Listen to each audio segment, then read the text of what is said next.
इस कार्यक्रम के पुण्यार्चक हैं Bahubali and Muttin wholesales saris and cloth merchants, Chadchan district, Vijayapur एवं समस्त बाहुबली एंड मुत्तीन परिवार।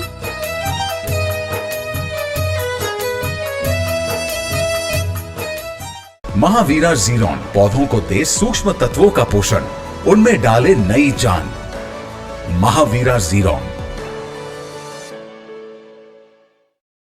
राजगुरु ज्योतिष चमत्कारी विश्वविख्यात पवन जी शास्त्री। समस्या कैसी भी हो, समस्याओं का समाधान एक ही बार में, 100% गारंटी से निवारण। फैमिली प्रॉब्लम, व्यापार बिजनेस में नुकसान, सगाई शादी में रुकावट, फंसे हुए पैसे, डिवोर्स समस्या एवं अन्य समस्याओं के समाधान के लिए एक बार कॉल अवश्य करें। Mobile number 8209931336 9737202129।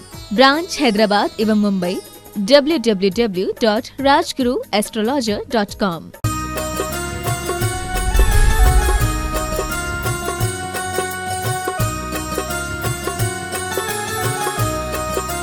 गुणायतन की जनालय की मूलक श्री चंदप्र भगवान की जय जय जय।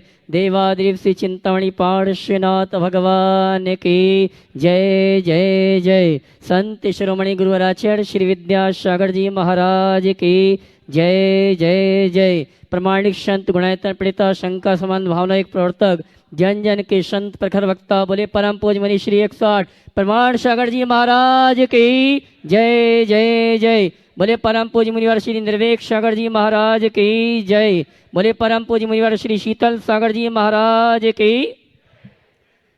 तीर्थराज संबिस्कर की तलहटी में स्थित गुणायतन परिषद से सायंकालीन टीवी चैनल का बहुचर्चित विश्वविख्यात शंका समाधान का कार्यक्रम प्रारंभ करें। उसके पूर्व गुणायतन और श्री शिवायतन परिवार शंका समाधान के कार्यक्रम में उपस्थित समस्त श्रावक श्राविकाओं का हार्दिक अभिनंदन स्वागत करता है। और चलते हैं प्रतिदिन की भांति पारस चैनल, जनवाणी चैनल और प्रमाणिक के माध्यम से जिस कार्यक्रम को देख और सुन रहे हैं, और यहाँ पर उपस्थित समस्त श्रावक श्राविकाओं की ओर से परम पूज मुनि संघ के श्री चरणों में नमन करते हुए निवेदन करेंगे, शंका समाधान के लिए आशीर्वाद प्राप्त करेंगे।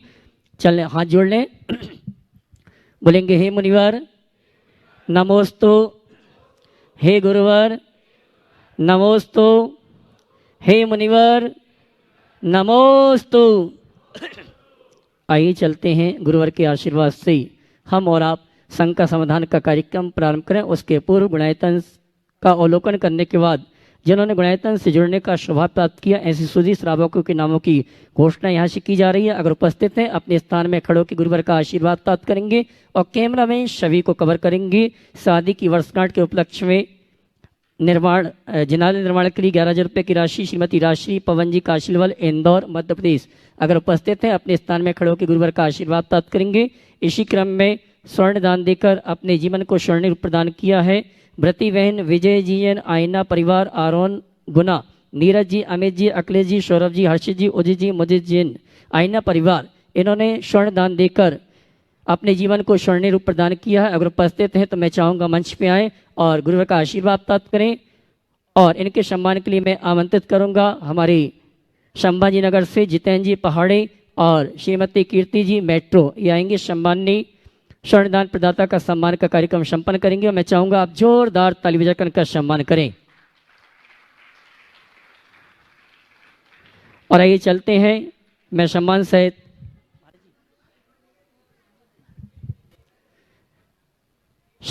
आमंत्रित करूंगा हमारी जैन समाज के गौरव, जिन्होंने अपने व्यक्तित्व के माध्यम से जैन समाज को गौरवान्वित किया है।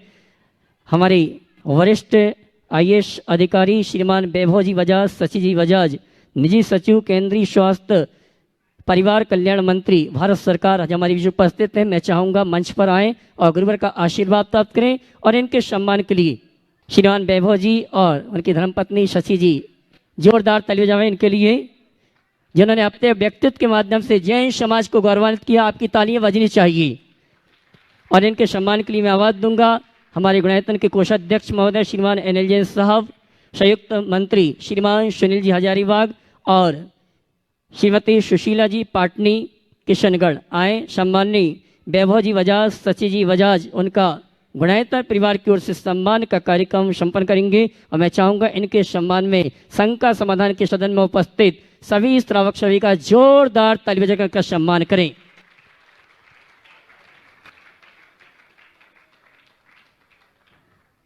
अवंदो कल का दिन बहुत ही, और मैं कहना चाहूंगा अभी मुझे जानकारी मिली कि वैभव जी बजाज गुणायतन के इनके पिता श्री गुणायतन के ट्रस्टी भी हैं।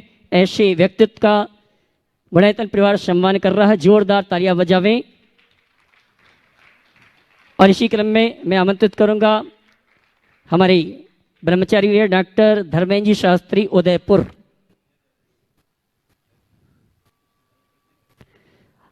और एनएलजे साहब सुनील जी गुणायतन की अनुकृति के माध्यम से सम्मान का कार्यक्रम संपन्न कर रहे हैं। बंधु कल का दिन बहुत ही महत्वपूर्ण है। हमारे मुनि संघ में मुनिवर शीतल सागर जी महाराज जो कि यहाँ पर चातुर्मास चल रहा है, उनका 10वां दीक्षा मुनि दीक्षा महामहोत्सव का कार्यक्रम हम हर्षोल्लास गरिमा में माहौल में बनाएंगे। प्रातःकाल की वेला में शांति धारा के पश्चात परम पूज मुनिवर की पूजन पाद प्रक्षालना आदि का कार्यक्रम इसी मंच पर संपन्न होगा। मैं सम्मान से आमंत्रित करूंगा हमारे डॉक्टर ब्रह्मचारी भैया धर्मेंद्र जी शास्त्री उदयपुर, वे आएंगे परम पूज मुनिवर के श्री चरण में नमन करते हुए गुरुवंदना का सौभाग्य प्राप्त करेंगे। और उनके सम्मान के लिए मैं आवाज दूंगा एक बार पुनः एनएलजे साहब कोषाध्यक्ष गुणायतन वे आए, और साथ में कपूर जी कोटा आ जाएं सम्मान का कार्यक्रम संपन्न करने के लिए। और इसी क्रम में मैं आमंत्रित करूंगा हमारी ब्रह्मचारी भैया अरुण जी कटंगी, और साथ में ब्रह्मचारी भैया मनोज जी जो कि यहाँ पर ललितपुर वालों का विधान करने के लिए यहाँ पर उपस्थित हुए। मैं सम्मान सहित दोनों भैया को आमंत्रित करूंगा, वे आए परम पूज मुनिवर के श्री चरण में नमन करते गुरुवंदना का सौभाग्य प्राप्त करेंगे। और उनके सम्मान के लिए श्रीमान एनएलजे साहब और कपूर चंद जी कोटा हमारे सम्मानी त्यागी वृत्तियों का सम्मान का कार्यक्रम संपन्न करेंगे। मैं चाहूंगा ऐसे भैया लोगों के लिए जोरदार ताली बजावें।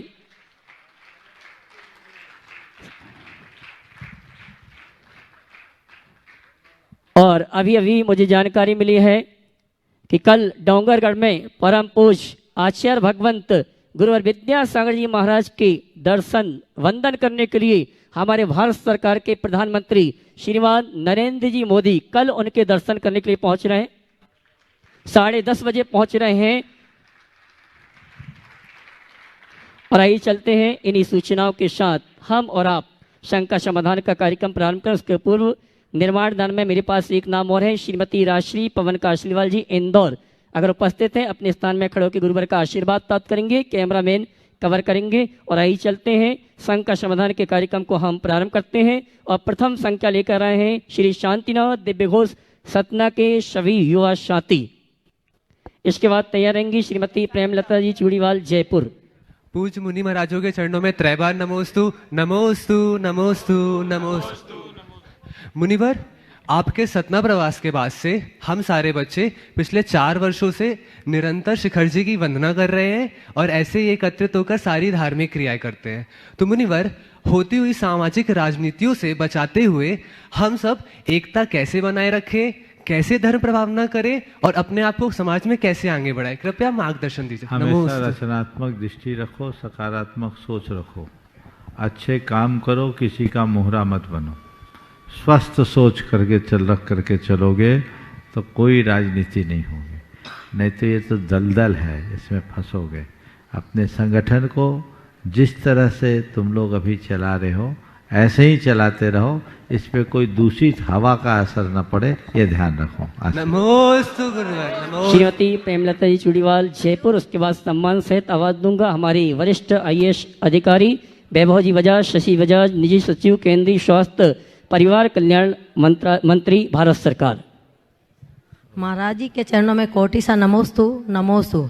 महाराज जी, मेरी जिज्ञासा है कि नरक गति में आने वाला जीव भी जब तीर्थंकर प्रगति का बंद कर सकता है, तो हम अपने जीवन में ऐसा क्या करें कि हम भी तीर्थंकर प्रगति का बंद कर सके। नरक जाने वाला जीव भी तीर्थंकर प्रगति का बंद कर सकता है, लेकिन ध्यान रखना है जब वो नरक जाने की तैयारी में रहता है तब तीर्थंकर प्रगति का बंद नहीं करता। नरक जाने वाला जीव अपना भाव सुधारता है तो तीर्थंकर प्रगति का बंद कर ले। जैसे सैनिक ने जिस समय अज्ञानता के साथ जीवन बिताया तो वो नरकायु का बंद किया। जब उसको समझ हुई तब वह तीर्थंकर प्रकृति का बंद किया। आपने पूछा है हम तीर्थंकर प्रकृति का बंद कैसे कर सकते? सैनिक जैसे खराब जीवन तो हम लोगों का नहीं, तो फिर उस हिसाब से तो बंद कर सकते हैं। कहते नहीं कर सकते। एक बार हमसे एक ने बोला, महाराज जी अंजन चोर इतना पापी था, फिर निरंजन हो गया, हम तो ऐसे पापी नहीं, हम निरंजन क्यों नहीं? हमने कहा इसलिए नहीं क्योंकि तुम अंजन नहीं। हमने कहा कि इसलिए कि तुम निरंजन नहीं हो, अंजन होते तो पार हो जाते। मतलब हमले अंजन पाप में सूर था तो धर्म में भी सूर था।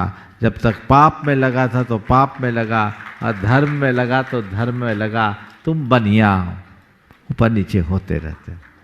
तो हमारे अंदर अगर उस स्तर की विशुद्धि होगी जैसी श्रेणी के हृदय में हो गई, तो आज तीर्थंकर प्रकृति का बंध होगा।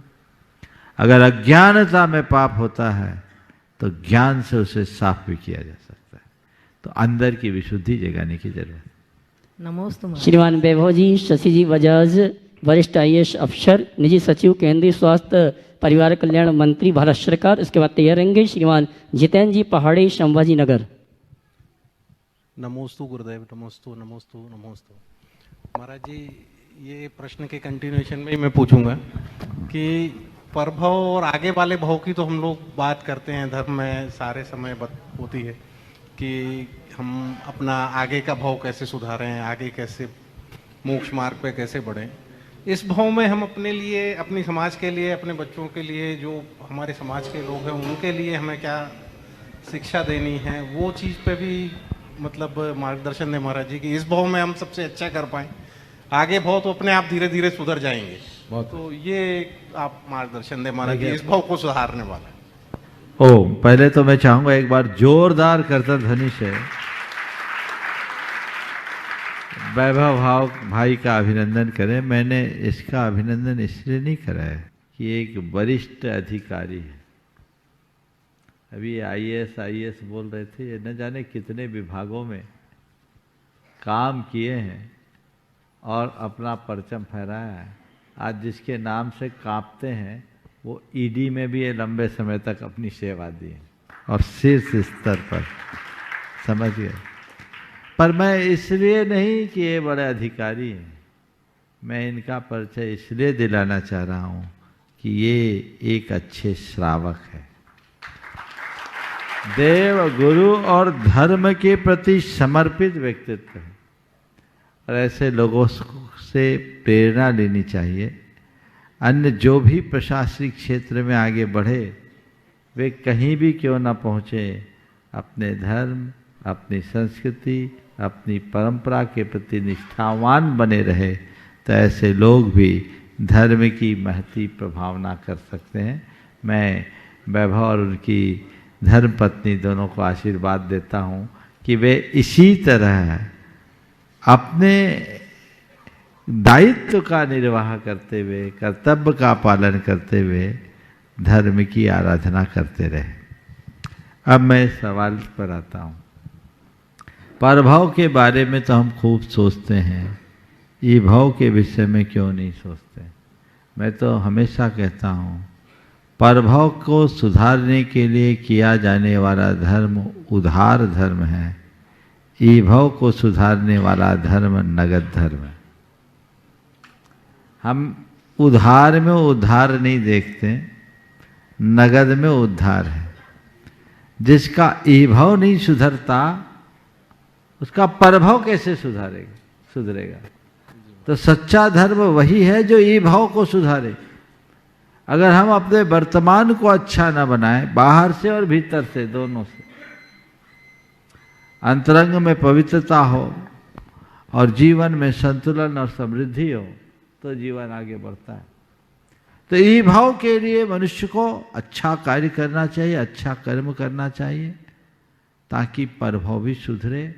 हम सबको ये बात अच्छे से पता होनी चाहिए कि जैसा बीज बोएंगे वैसा ही फल मिलेगा। तो हम ई भाव में क्या कर रहे हैं वो हमें देखना है। हमारी तैयारी कैसी है ये हमें जानना है। यदि ये हम जान लिए तो निश्चित अपने जीवन में बहुत कुछ हासिल कर सकते। सच्ची श्रीमान जितेंद्र जी पहाड़ी संभाजी नगर जो विगत 11 माह से प्रति माह शंबे शेखर की वंदना पूरे परिवार के साथ करने आते हैं, उसके बाद तैयार रहेंगे आगेशिया सराग जैन समाज के सभी सराग बंधु विक्रम जी माझी जी के साथ। नमस्तु नमस्तु महाराज जी। महाराज जी के चरणों में त्रिवार नमस्तु मेरे परिवार की ओर से। महाराज जी मेरी आज 11 बंदना का संकल्प जो था, आज बंदना करके आपके आशीर्वाद से निर्विघ्न सानंद संपन्न हुआ। महाराज जी मेरा आज प्रश्न ये है, मेहनत का फल और समस्या का हल और आने वाला कल सब ईश्वर के हाथ में है, तो इस जीवन की नैया में हमारे हाथ में क्या है? कृपया समाधान। मेहनत का फल, समस्या का हल और आने वाला कल ईश्वर के हाथ में। तो हमारे हाथ में क्या है? वो ईश्वर है कौन? वही ईश्वर तो तुम हो, इसलिए सब कुछ तुम्हारे हाथ में। जिस ईश्वर के हाथ की बात कह रहे वो ईश्वर कौन है? हमसे जुदा कोई ईश्वर थोड़ी है। ईश्वर तुम हो, तुम्हारे भीतर है, उसे पहचानो। और जो अपने भीतर के उस ईश्वर को पहचान लेता है वह जीवन के परम ऐश्वर्य को प्राप्त कर लेता है। इसलिए कहते जानो तुम हो कौन, बुझ अपने आप को पहचानो। सबसे बड़ी विडंबना यही है कि मनुष्य सब कुछ जानता है पर अपने आप को नहीं जान पाता। जानने की कोशिश करे, सब समाधान मिले। नमस्ते नमस्ते। आगेशिया शराग जैन समाज के सभी शराग बंधु श्रीमान विक्रम जी के साथ, उसके बाद तैयारेंगे खागड़ा वाकुड़ा शराग जैन समाज के सभी शराग बंधु लालचंद जी के साथ। उसके बाद तैयारेंगे खागड़ा वाकुड़ा शराग जैन समाज के सभी शराग बंधु लालचंद जी के साथ। नमस्तु नमस्तु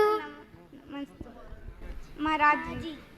सरकार सराग क्षेत्र आगेशिया ग्राम के सभी सराकों की ओर से गुरुवर के चरणों में बारंबार नमस्तु नमस्तु नमस्तु करते हैं।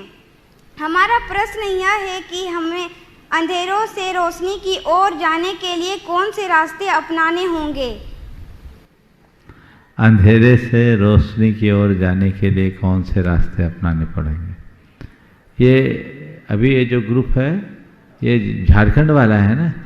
हाँ, देखिए ये सरायकेला डिस्ट्रिक्ट के ग्रुप आए हैं, वहाँ से 55-58 लोग आज यहाँ आए हैं। प्रतिदिन 3 बसें यहाँ आ रही है और इनके गांव में जिन मंदिर है और ये लोग बहुत अच्छे से सेवा पूजा करते हैं, छोटे छोटे बच्चे भी करते हैं। ये बहुत ही अनुकरणीय, प्रशंसनीय और अभिनंदनीय कार्य है। एक बार इनके लिए जोरदार करतल ध्वनि कर दें। आपने पूछा है अंधेरे से रोशनी की ओर जाने के लिए हमें कौन से कदम उठाने चाहिए। सबसे पहला काम तो ये करना चाहिए कि हाथ में एक दिया लेना चाहिए। दिया वो ज्ञान का प्रकाश है और दिया लेने के बाद केवल दिया लेने से ही काम नहीं चलता। दिए को कोई बुझा न दे, इसलिए उसके ऊपर चिमनी भी रखनी चाहिए। जीवन को आगे बढ़ाना है तो अंधेरे से उजाले की ओर बढ़ना है तो ज्ञान का दिया जलाओ। और ज्ञान की दिया भी तब चलेगा जब उसमें श्रद्धा की बाती होगी और वह तब तक जलता रहेगा जब उसमें संयम की चिमनी लगी होगी। तो अपने हृदय में श्रद्धा, अपने हृदय में ज्ञान और अपने चरित्र को निर्मल बनाओगे, हमेशा उजाला उजाला पाते रहोगे। चलिए, धन्यवाद गुरुजी। नमस्तु नमस्तु नमस्तु। खागड़ा वाकुड़ा शराग जैन समाज के सभी शराग बंधु लालचंद जी के साथ, उसके बाद तैयार रहेंगे वेड़ो कुरलिया शराग जैन समाज के सभी शराग बंधु असीम जी के साथ। महाराज जी, बाकुड़ा के खागड़ा गांव के लोगों के तरफ से आपके चरणों में बारंबार नमोस्तु नमोस्तु नमोस्तु और छुल्लक महाराज की चरणों में इच्छामी इच्छामी इच्छामी।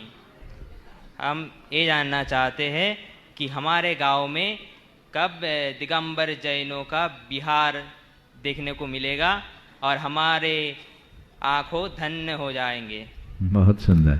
ऐसी भावना भाव थोड़े दिन आते रहोगे तो हो सकता है तुम में से ही कोई दिगंबर हो जाए, है ना। और ये भी तुम लोग सौभाग्योदय होगा। भावना भाव निश्चित ये सराग क्षेत्र में दिगंबर तीर्थंकर भगवंतों का सतत विचरण रहा। आज भी अनेक दिगंबर जिन प्रतिमाएं वहाँ विराजमान है, जिन मंदिर है, ऐसी भावना भाव जरूर वो समय आएगा। आशीर्वाद। श्रीमान असीम जी बेड़ो पुरलिया सराग जैन समाज के सभी सराग बंदों के साथ, उसके बाद तैयार रहेंगी संगीता जैन गड़ाकोटा भावना युक्त के अनुभव के साथ। ये लोग प्रतिदिन ऐसी संयोजना किए हैं, एक मिनट, प्रतिदिन ऐसी संयोजना किए हैं कि 3 जिलों से बसें आ रही है, अलग अलग गांवों से, और पर्याप्त संख्या में।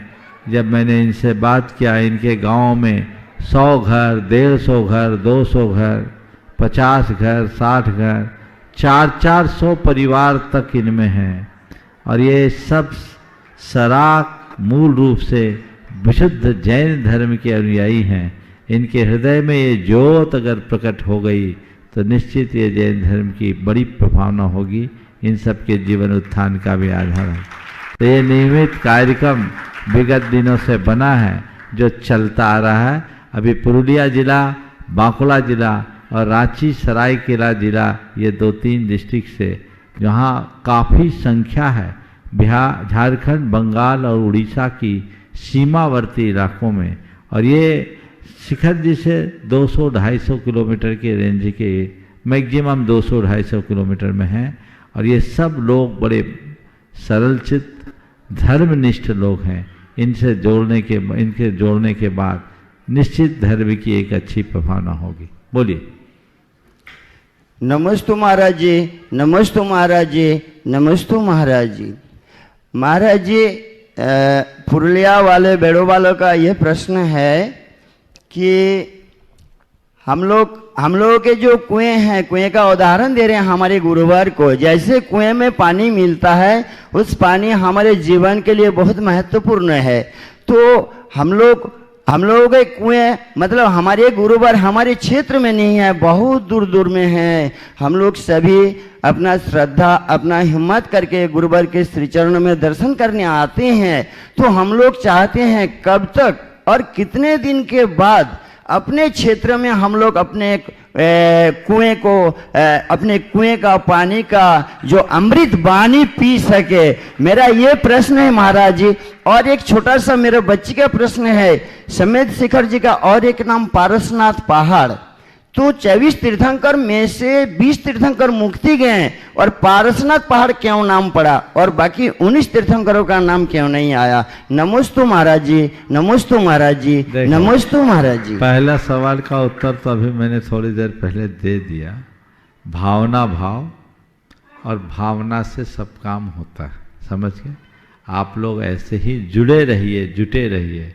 और अपने गांव में गुरुजन आए, बहुत अच्छी बात है, उनको तो पैदल आना है। तुम तो वाहन रिद्धिधारी है, ना आ पाए तो तुम तो दर्शन कर ही सकते हो। कर सकते हो कि नहीं कर सकते? और टेक्नोलॉजी तो अब आपको घर में भी दर्शन करा रही। इसलिए किसी न किसी रूप में जुड़े रहिए। आपका जो दूसरा सवाल है कि इसका नाम पारसनाथ पर्वत क्यों पड़ा, यद्यपि ये 20 तीर्थंकरों की निर्वाण भूमि है, इसलिए इसे समेत शिखर के ही रूप में ख्यात होना चाहिए। पर चूंकि अंतिम तीर्थंकर पारसनाथ यहाँ से निर्वाण को प्राप्त हुए, महावीर भगवान पावापुर से हुए, तो पारसनाथ भगवान बहुत निकट के हैं। तो जिस जगह पारसनाथ भगवान ने तपस्या की, तो पारसनाथ भगवान की तपोभूमि होने के कारण, निर्वाण भूमि होने के कारण इस क्षेत्र का नाम पारसनाथ प्रसिद्ध हो गया। समझ गए। और इस इलाके में एक बात है, जितनी प्रतिमाएं निकलती है ज़्यादातर पारसनाथ भगवान की निकलती है। मंदिरों में भी पारसनाथ, तो पारसनाथ भगवान का ये विशेष विहार क्षेत्र रहा होगा, और इसलिए इस क्षेत्र की प्रसिद्धि पारसनाथ के रूप में हो गई। नमस्तु महाराज जी, नमस्तु महाराज। श्रीमती संगीता जी गड़ाकोटा भावना के अनुभव के साथ, उसके बाद तैयार रहेंगी आरोंशी खुशी जैन अपने परिवार के साथ। नमोस्तु गुरुदेव, नमोस्तु नमोस्तु। महाराज जी, मुझे भावना योग के बारे में कुछ शेयर करना है। मेरी बेटी 2014 में मेरी बेटी हुई थी, उसके बाद मुझे माइंड की प्रॉब्लम हो गई थी, तो उसकी मुझे दवाई चल रही है। मैंने पहले 1.5 गोली लेती थी, अब मैं उसको चौथा हिस्सा लेती हूँ। उससे मुझे क्या होता था कि मैं कुछ भी भूल जाती थी, फिर मुझे कुछ याद नहीं रहता था मैं क्या क्रिया कर रही हूँ क्या नहीं कर रही हूँ। जब से मैंने भावना योग शुरू किया है तो मैं पूर्ण सकारात्मक होने लगी हूँ। आपने बोला णमुकार मंत्र पढ़ते रहिए, तो मैं ओम ह्रीम असियाउसा जब भी खाली रहती हूँ तो वो पढ़ती रहती हूँ, और इससे मुझे बहुत अच्छा लगता है और अच्छा सोचने का रहता है। कुछ भी नकारात्मक विचार आते हैं तो मैं उसको हटा देती हूँ और ओम ह्रीम अरम असियाउसा की पढ़ती रहती हूँ।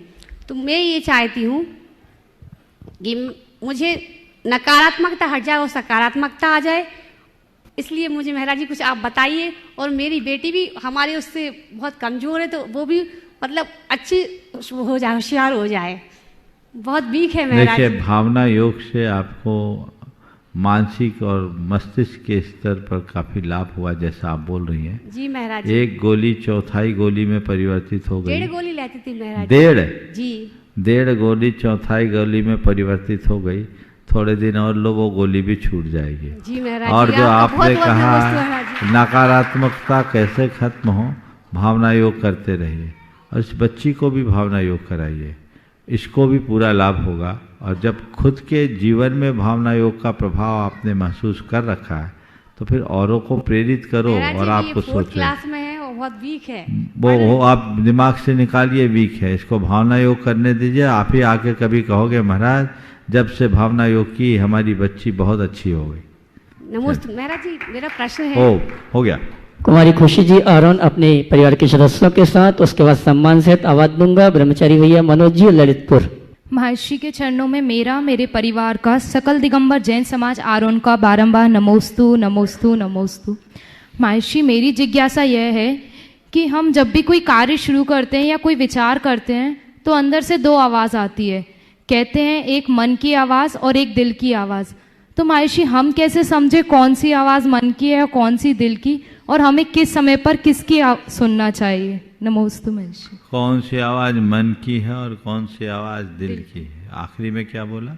और महर्षि, हमें किसकी किस समय सुनना चाहिए?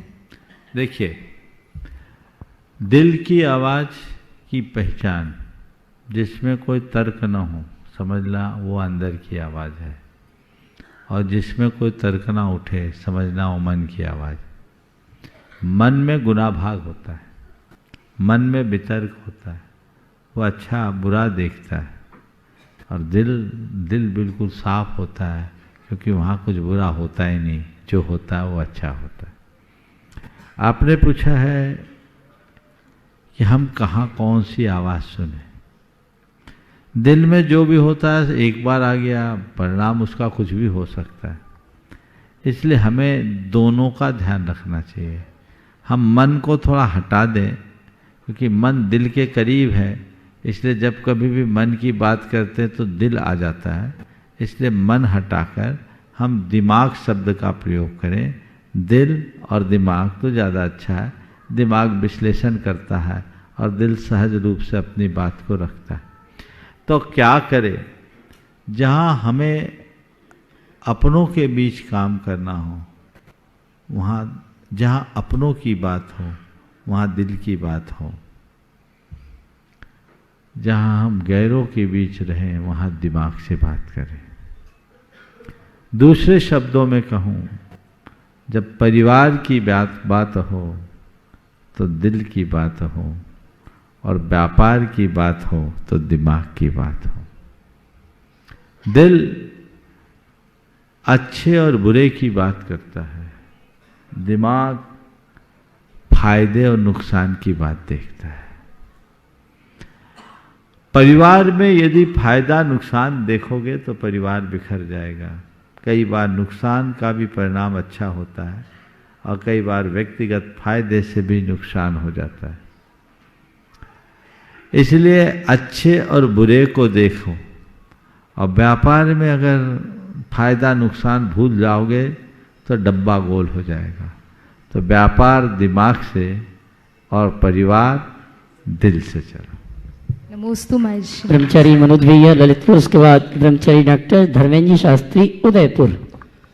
महाराज श्री के चरणों में बारंबार नमोस्तु इच्छा में। महाराज श्री 5 स्थावरों की चर्चा आगम में आई है।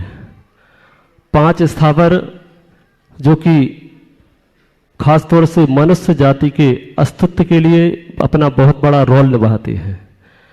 इनका बहुत बड़ा उपकार है मानव जाति के ऊपर। उसके बावजूद भी मनुष्य जाति इनके ऊपर कितना अत्याचार करती है, वायु प्रदूषण के द्वारा और अन्य के द्वारा। ऐसा क्या कार्य मनुष्य के इनके 5 स्थावरों के प्रति अपना कर्तव्य का निर्वहन करते रहे, उनके उपकार को चुकाता रहे। पर्यावरण के प्रति खड़े रहे, पर्यावरण के प्रति जागरूक रहे। पर्यावरण की जागरूकता ही इन सब चीज़ों को ठीक करेगी। परिणाम सबके सम्मुख है। हमने सुना है आज भी, कल रात में दिल्ली में भूकंप के झटके महसूस किए गए और नेपाल उसका केंद्र था, ऐसी जानकारी मुझे दी गई। ये प्रकृति की बड़ी चेतावनी है। अब जल्दी जल्दी इस तरह की प्राकृतिक आपदाएं आ रही हैं। एक पल में पूरी धरती का बड़ा भूभाग साफ हो जाए, कब क्या हो। तो मनुष्य यदि इस तरह प्रकृति के साथ खिलवाड़ करता रहेगा तो कभी भी उसे प्रकृति के कोप का भागी बनना पड़ेगा। इसलिए सबको चाहिए प्रकृति के साथ सामंजस्य बना करके जीने का अभ्यास करें और प्रकृति विरुद्ध आचरण से बचे। ब्रह्मचर्य डॉक्टर धर्मेंद्र शास्त्री, उसके बाद ब्रिटिश श्राविका श्रीमती सुशीला जी पाटनी, किशनगढ़। मुनिश्री के चरणों में नमोस्तु। महाराज श्री एक ज्वलंत जिज्ञासा है। हजारों साल का इतिहास है कि जैन लोगों ने कभी अन्य तीर्थों पर अधिकार नहीं किया। जैन लोगों ने कभी अन्य तीर्थों पर अधिकार नहीं किया और कुछ दशकों से ये बात देखने में आती है, कुछ असामाजिक तत्व जैन तीर्थों पर अधिकार जमाने की चेष्टा करते हैं। और उसमें ज्वलंत समस्या यह है महाराज जी कि जैन समाज के बहुत सारे बुद्धिजीव प्रशासन में है, राजनीति में है और जिसकी आज सत्ता मानी जाती है, मैं नाम लेके कहना चाहता हूं, सद्भावना के साथ आरएसएस, उसमें जैन लोग बड़े बड़े पदों पर आसीन हैं। तो उसमें जो बुद्धिजीवी लोग हैं प्रशासन में, राजनीति में, त्यागी व्रती लोग और जो जैन विद्वान लोग हैं, उनकी क्या भूमिका हो सकती है, उसमें आप स्पष्ट निर्देश प्रदान करें।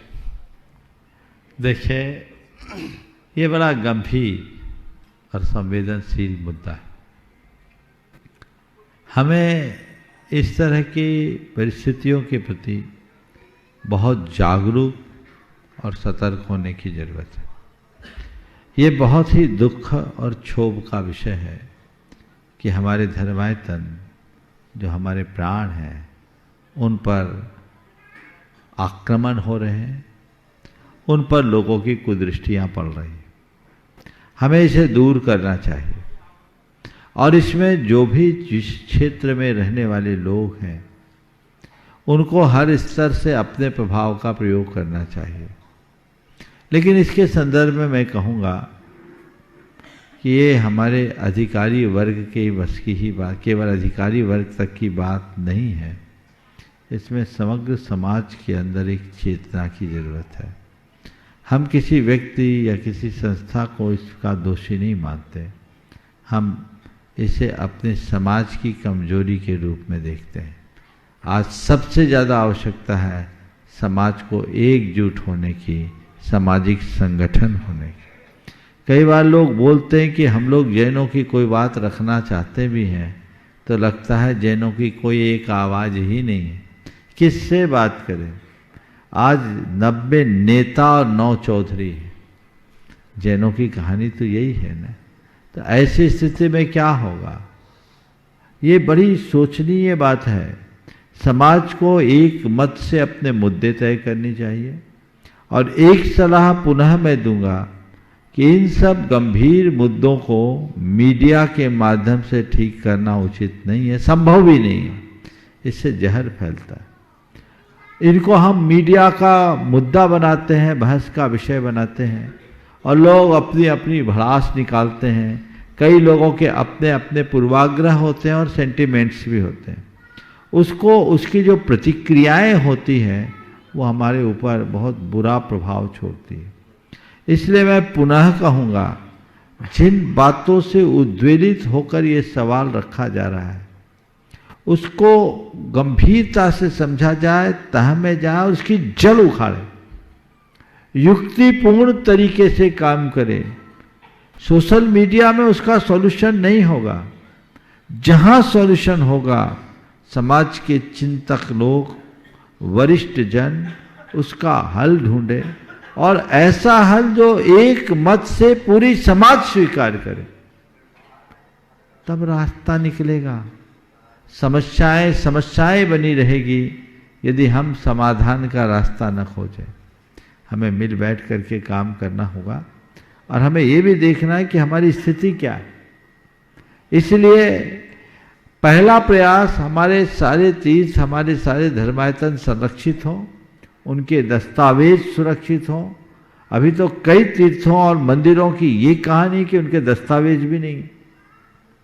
पुरखों के नाम पर जमीनें रहती थी, पुराने जमाने सर्वराहकार होते थे, वो कागजात अपने घरों में रखते थे, चल बस, अब कुछ नहीं बचा। अब दूसरों की कुदृष्टि पड़ेगी तो उन सब चीज़ों को लोग हड़प लेंगे, और हड़पा भी जा रहा है। और फिर हम लोग शोर मचाना शुरू करते हैं कि ऐसा हो गया, वैसा हो गया।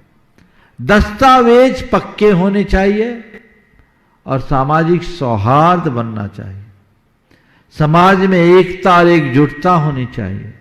इस तरह के गंभीर मुद्दों पर पहले एक राय बननी चाहिए, तब हमें कोई बात प्रकट करनी चाहिए। अभी तो पता नहीं कितने लोग कितने तरह की बातें करते हैं, और वह सब मीडिया में प्रचारित होता है। बस बातें प्रचारित होती हैं और कुछ नहीं होता। खामियाजा ये होता है कि उसका विपरीत रिएक्शन समाज को भोगना पड़ता है। तो ऐसे परिस्थितियों का सामना न करना पड़े, उसे ध्यान में रखते हुए गंभीरतापूर्वक विचार करो। और कहीं झुकने की बात नहीं है, लेकिन समझदारी से चलने की बात जरूर है। हम ये नहीं कहते कि आप एकदम सरेंडर हो जाओ, हम ये भी नहीं कहते कि आप अपनी आवाज़ मत उठाओ, पर मैं इतना ही कहना चाहता हूँ, अपनी आवाज़ सही तरीके से उठाओ और सही जगह पर उठाओ। जहाँ जरूरत है वहाँ करो, तब उसका प्रभाव होगा। बाकी इस तरह की बातें करने का कोई अब तक तो परिणाम नहीं निकला, और न ही मुझे कुछ दिखता है कि इसका कोई परिणाम निकलेगा। और आजकल तो कई लोग हैं जो अपने व्यूज बढ़ाने के चक्कर में भी बहुत सारी ऐसी खबरें प्रसारित कर देते हैं जो हमारे समाज के सेहत को प्रभावित करता है। तो इन सब बातों पर गंभीरता से विचार करके ही कुछ कार्य करना है। और आपने पूछा विद्वानों बुद्धिजीवियों के लिए मार्गदर्शन। विद्वानों और बुद्धिजीवियों के लिए मैं ये कहूँगा कि एक सकारात्मक संदेश समाज में पहुँचाए, उसकी एक रूपरेखा बनाए, कार्य योजना बनाए। एक तीर्थ के लिए नहीं, सभी तीर्थों के लिए, एक धर्मायतन के लिए नहीं, सभी धर्मायतनों के लिए। केवल चीख पुकार मचाकर हम लोग चुप हो जाते हैं।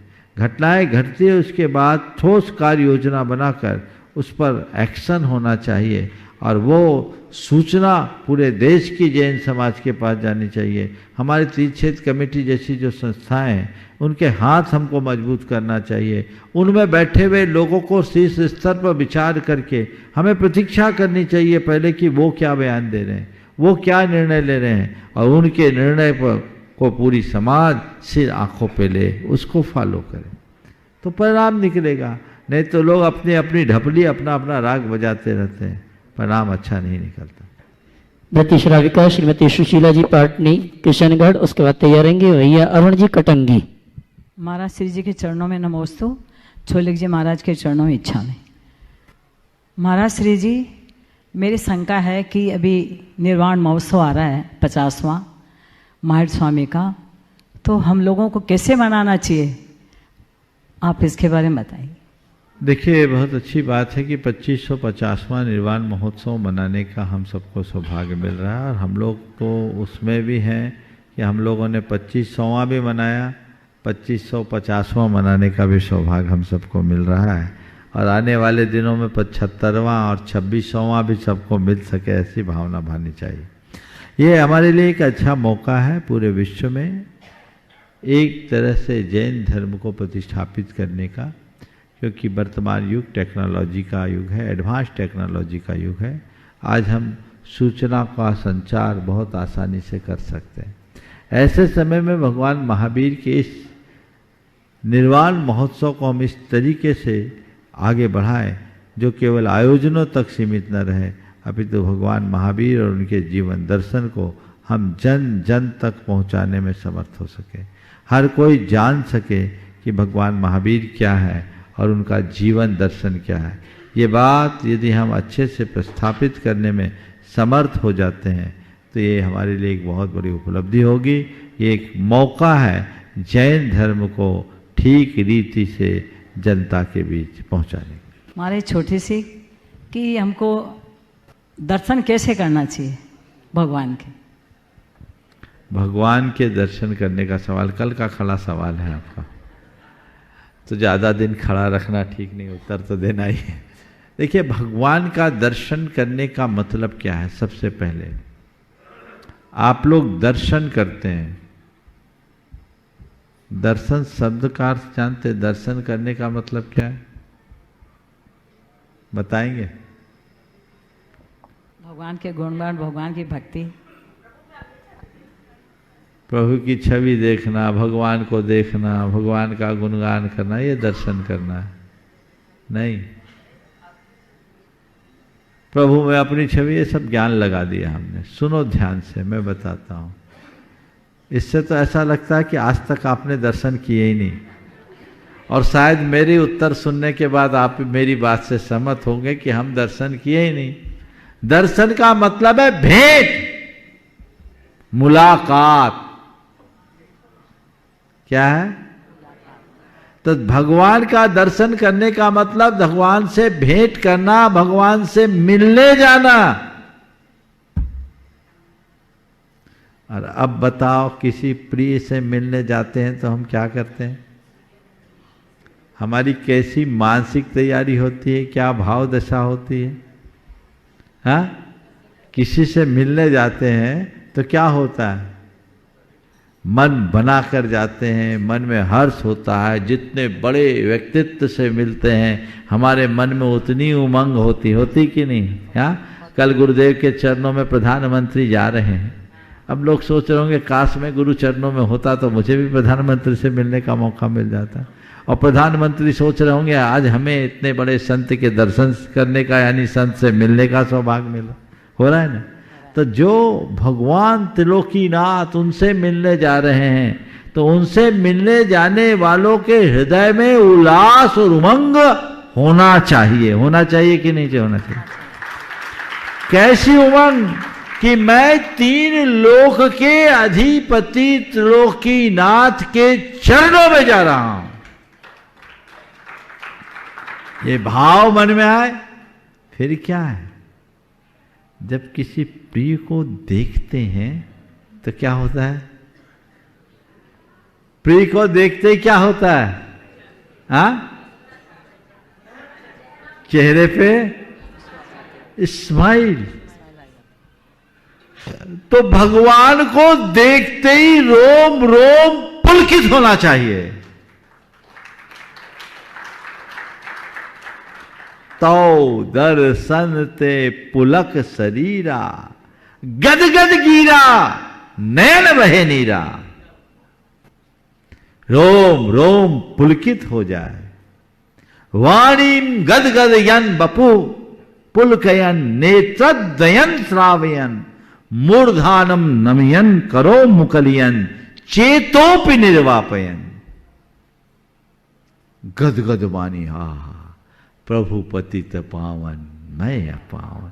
चरण आयो शरण जी, यो बिरद आप निहार स्वामी मेट जामन वरन जी। आगे आप बोलते हैं धन दिवस यो धन जन्म, धन घड़ी यो धन दिवस, धन जन्म मेरो भयो, अब भाग मेरो उदय आयो, दर्श प्रभु जी को लख ले। आप लोग बोलते मोर हरस ऐसो भयो, मनु रंक चिंता मनि लयो। कभी इस प्रकार की हर्ष की अनुभूति हुई?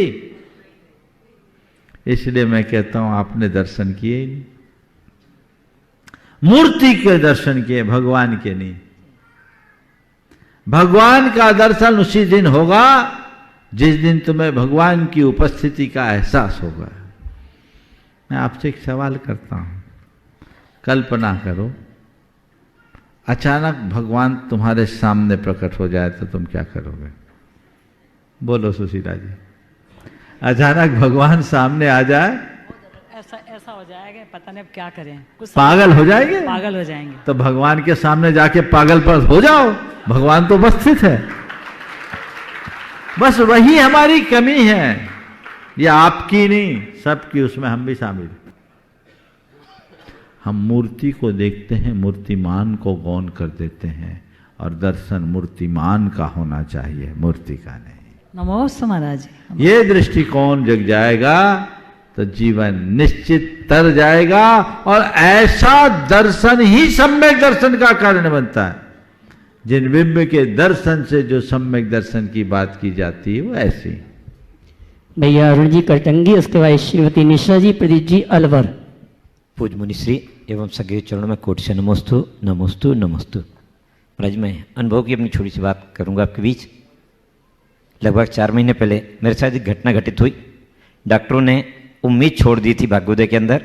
बॉम्बे से डॉक्टरों ने कुछ सलाह दी, ट्रीटमेंट चला, लेकिन मुझे ऐसा कुछ महसूस हो रहा था कि आचार्य की पूर्ण वर्णाएं मेरे साथ लगातार टकरा रही हैं, और भावना योग जो आपने जबलपुर में आश्रम के अंदर भाई जी और माता जी के साथ कराया था वो मेरे अंदर आ रहा था। लाल कलर की फीलिंग हट रहा है, ब्लू कलर मेरे अंदर आ रहा है जिस पोर्शन में था। डॉक्टरों ने 8 दिन के अंदर मुझे आईसीयू से ऑक्सीजन में, टोटल ऑक्सीजन में था, ऑक्सीजन लेवल बहुत डाउन हो गया था, लंग्स बिल्कुल डैमेज था, 8 पसली पूरी टूट चुकी थी, और उनसे जो ब्लीडिंग हो रही थी उस ब्लड को निकालने के लिए कोई व्यवस्था डॉक्टर सुहास जी शाह के अनुसार निर्देशित किया गया, वो डॉक्टरों ने कर दी थी। डॉक्टर का कहना था 1.5 महीने तक हिले भी ना, ये हिलोगे तो कुछ भी घटना घट जाएगी आपकी। लेकिन 48 घंटे बाद मुझे लगा मुझे मंदिर जाना ही है। जिद करके मैं मंदिर गया और टोटल अपने नियमों का पालन करता रहा, सारे व्रती त्यागी मुझे सहयोग करते रहे, और उस भावना युक्त प्रयोग कि 8वें दिन मैंने डॉक्टर से कह दिया आप दवाई बंद कर दो, पेन किलर तो टोटल बंद कर दो। बोले भैया क्या होगा इससे? मैंने कहा कुछ कर्मों की निर्जरा होगी। बोले भैया कर्मों की निर्जरा कम होगी, शरीर की निर्जरा हो जाएगी आपकी। डॉक्टर साहब इसकी चिंता मत करो। 10वें दिन टोटल दवाई बंद, 10 दिन सिर्फ आयुर्वेद मैंने ली। एक दिन डॉक्टर ने मुझे डांटा, दूसरे दिन मैंने डांट सहन कर ली। आयुर्वेद के जब बताए मैंने क्या क्या लिया है, सिंपल 3 आइटम्स थे। डॉक्टर बताया, बोले भैया मैं कुछ नहीं बोल पाऊंगा, मुझे लगता है कि आपका बिल पावर, गुरुजी का आशीष ही आपको ठीक करेगी। और 20 दिन के बाद टोटल दवाई बंद करके सिर्फ भोजन को ही औषधि के रूप में लिया, और पिछले 5-7 दिन से मैं यात्रा कर रहा हूँ, आपके चरणों में आया हूँ। 1% भी मुझे कहीं ऐसी तकलीफ नहीं हो रही, मुझे नहीं लगा कि मैं सफर कर रहा हूँ। निश्चित रूप से भावना योग, गुरुदेव का आशीर्वाद, हर जगह जो शांति धारा की गई, जहाँ दवा काम नहीं करती वहाँ दुआ काम करती है। शायद ये बात सार्थक हुई है। मैं चाहूँगा कि लोगों के अंदर भी घरेलू चिकित्सा, आयुर्वेद के प्रति श्रद्धान बढ़े, मंत्र एवं मंत्र जाप अनुष्ठान इनके ऊपर श्रद्धान बढ़े, तो निश्चित रूप से असाता वेदनी का क्षोभसम बढ़ेगा, साता की उदीर्णा होगी, और शायद सब लोग भी स्वास्थ्य लाभ ले सकते हैं। संभवतः डॉक्टर ये कहते हैं भाई आपका फ्रैक्चर टूटा था, 2 फ्रैक्चर, कंपाउंड फ्रैक्चर जबरदस्त, यहाँ फ्रैक्चर हो और मस्तिष्क सुरक्षित रहे, ये तो संभव नहीं। ये कौन सा चमत्कार हुआ? शायद गुरुदेव का आशीर्वाद, आपका आशीर्वाद, यह शिक्षक विधान जो मैं पिछले 10-15 वर्षों से लगातार करता रहता हूँ। कोई भी व्यक्ति कहता है भैया विधान करना है, शरीर में स्वस्थता है, स्वस्थता, किसी को मना नहीं करता हूँ, समझता उसका प्रभाव मेरे साथ रहा। मैं चाहूँगा कल से इसी परिसर में पुनः ब्रह्मचारिणी बहन ललितपुर, किरण दीदी का परिवार ललितपुर से यहाँ आया हुआ है, वो विधान करेंगे। 5-6 दिन में विधान संपन्न होगा। जिसकी भी अनुकूलता हो, सिद्ध क्षेत्र पर, सिद्ध भूमि में पूज्य मुनिश्री के सत्संग सानिध्य में विधान में जरूर सम्मिलित हो। महाराज जी आप थोड़ा सा प्रकाश, सिर्फ शांति धारा, सिद्धचक विधान एवं घरेलू चिकित्सा, आयुष चिकित्सा में केवल लोग कैसे प्रेरित हों, उनका जीवन कैसे सुंदर बने, इस पर प्रकाश अवश्य डालें। नमस्ते महाराज जी। बहुत अच्छी बात है। आज एक बार जोरदार करतल ध्वनि से अभिनंदन कर दीजिए। निश्चित ये इनका पुण्य है, इनका आयुष है, गुरुओं का आशीर्वाद, इनकी श्रद्धा, इनकी निष्ठा, इनका मनोबल कि आज यहाँ खड़े हैं। बस एक प्रेरणा सबको लेना चाहिए कि कितनी भी बड़ी विपत्ति आए, मन को स्थिर रखो, विपत्तियाँ हारेगी। विपत्तियों में विचलित न हो, विपत्तियों में स्थिर रहने वाला व्यक्ति विपत्तियों को हराने में समर्थ हो जाता है। आप उसे हरा कर आए। सिद्ध चक्र विधान मंडल विधान की महिमा अपरंपार है। इस विषय में मैंने अनेक बार प्रकाश डाला है। आज इस पर मैं चर्चा नहीं कर पाऊंगा, लेकिन अवसर आया है तो लोगों को लाभ जरूर उठाना चाहिए। आगे और आइए आप सभी की ओर से नमन करते हुए निवेदन है परम पूज्य मुनिवर निर्वेक शिवाजी महाराज से अगली शंका के लिए। मुनिश्री जी को नमोस्तु करते हुए परम पूज्य कुंद आचार्य स्वामी ने समय प्रवचन सार ग्रंथ में आगम चक्षु साहू ऐसा निर्देश देते हुए साधुओं के लिए आगम ही उनके नेत्र हैं ऐसा कहा है। निश्चित ही हमारा सौभाग्य है कि इन विपरीत परिस्थितियों में भी आज हमारे पास बहुत कुछ ऐसा आगम मौजूद है जिसके द्वारा हम अपने जीवन को बहुत अच्छा बना सकते हैं। किंतु पूश्री कई बार जब आगम पढ़ते हैं तो आगम में भी अनेक प्रकार की मान्यताएं मिल जाती हैं, अनेक प्रकार के मत मिलते हैं। तो कौन सा सही है कौन सा गलत है ये निर्णय तो नहीं हो पाता। तो हम उसको कैसे अपने हृदय में अवधार करें।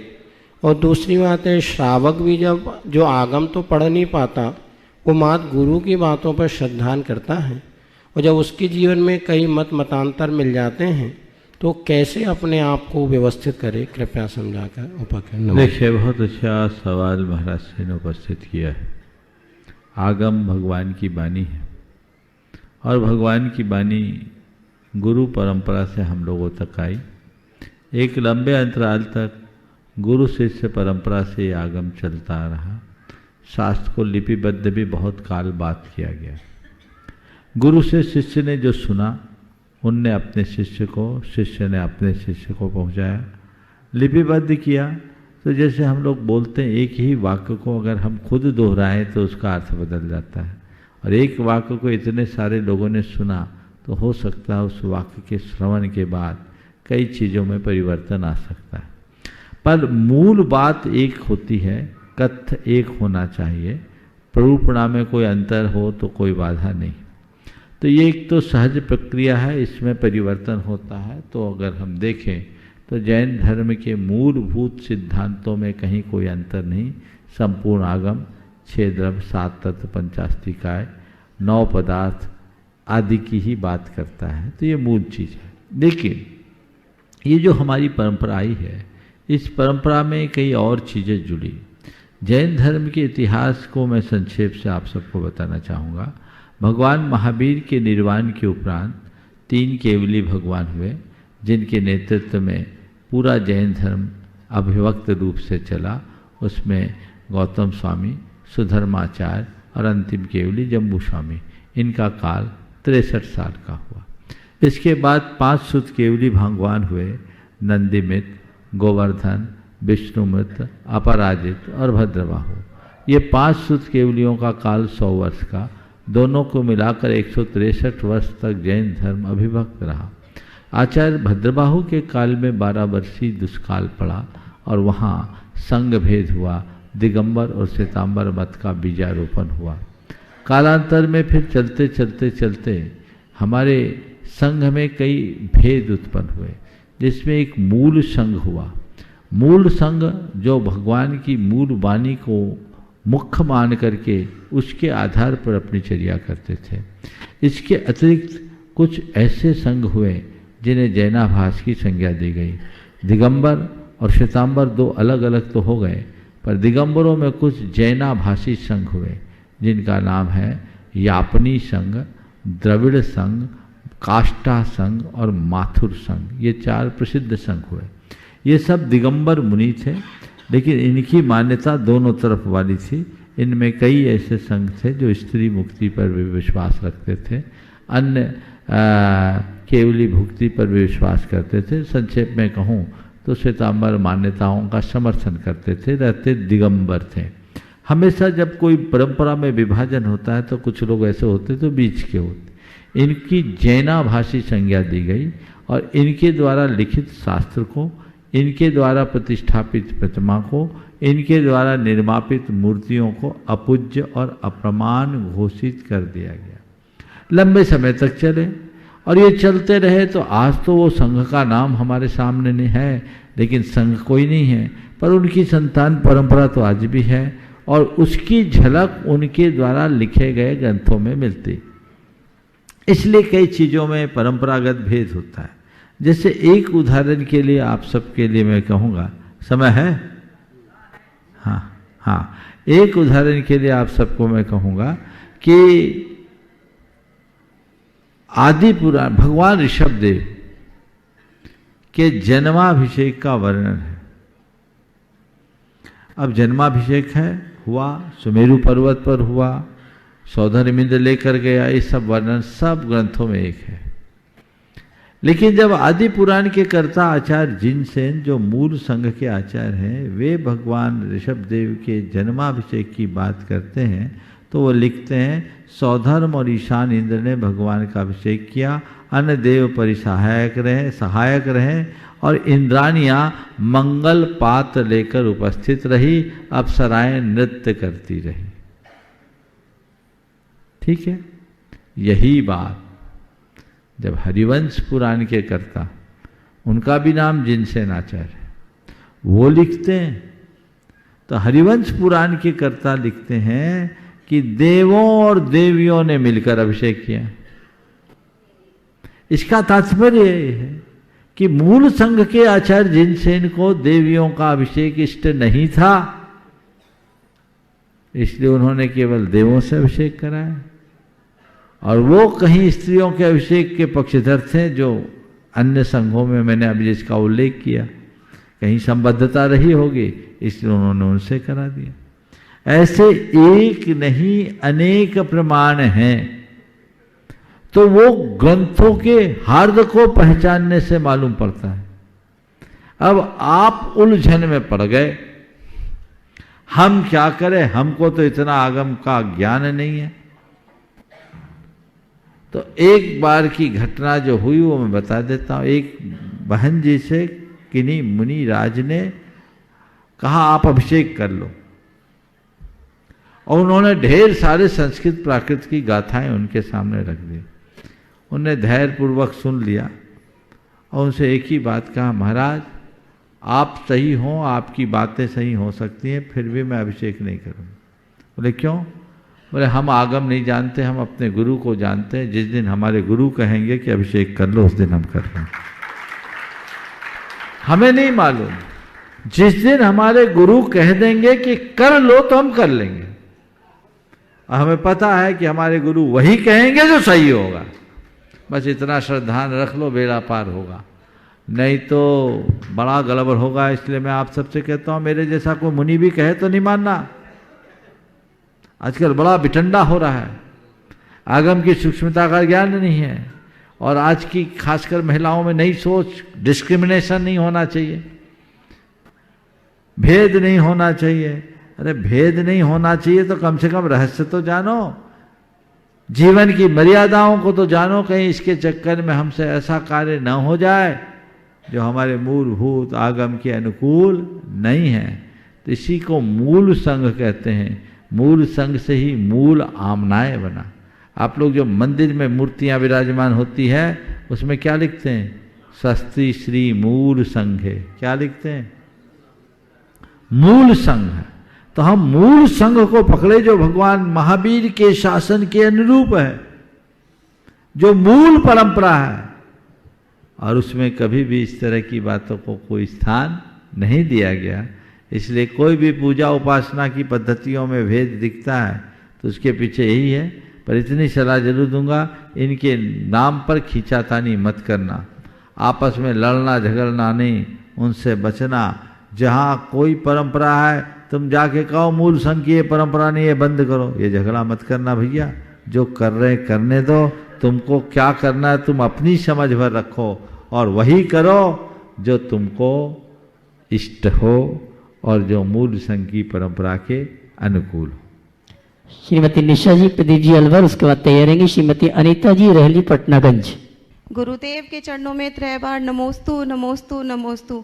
गुरुदेव, आज कोई मेरे पुण्य कर्म का ही उदय होगा जो 17 साल बाद मैं तीर्थ यात्रा करने आई यहाँ पर, और इतनी मन को शांति करने वाली मुझे वंदना प्राप्त हुई, और उसके बाद मुझे साक्षात आपके दर्शन प्राप्त हुए। पता नहीं कौन से मेरे पुण्य कर्म का उदय आया आज। बहुत सुंदर, सवाल कर लीजिए।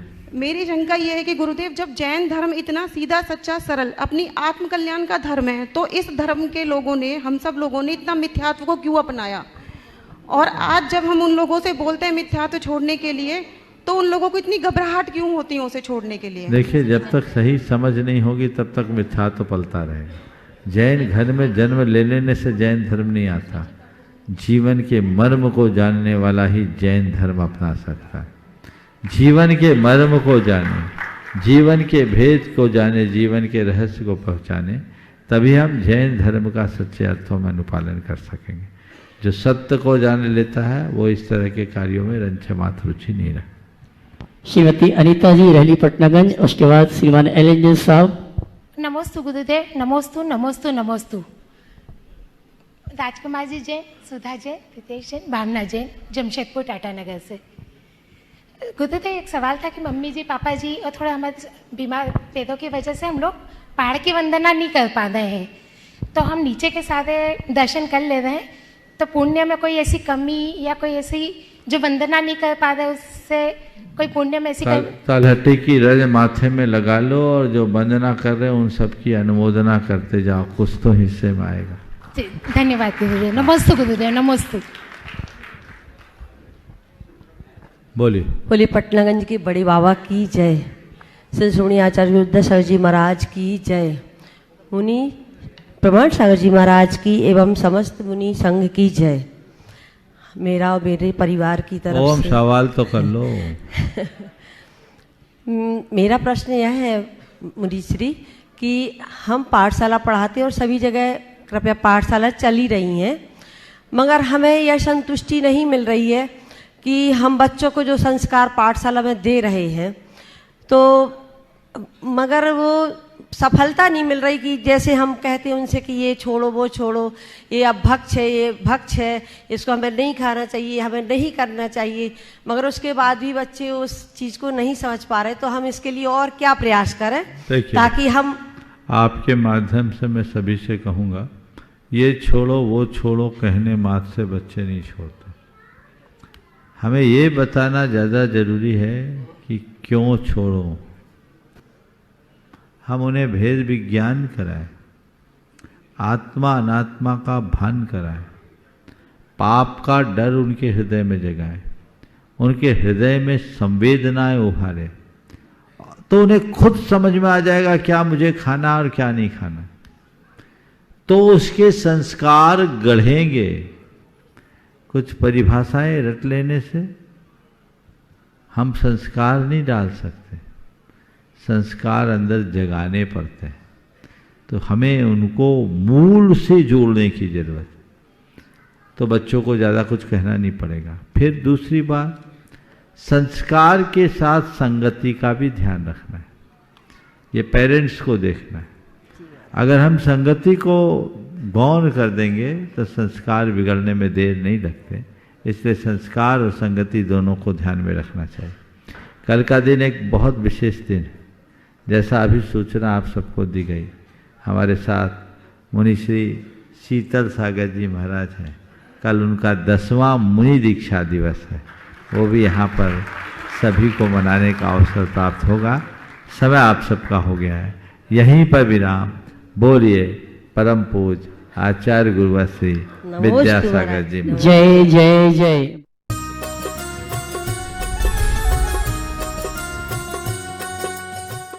इस कार्यक्रम के पुण्यार्चक थे Bahubali and Muttin wholesales saris and cloth merchants, Chadchan district, Vijayapur एवं समस्त बाहुबली एंड मुत्तीन परिवार।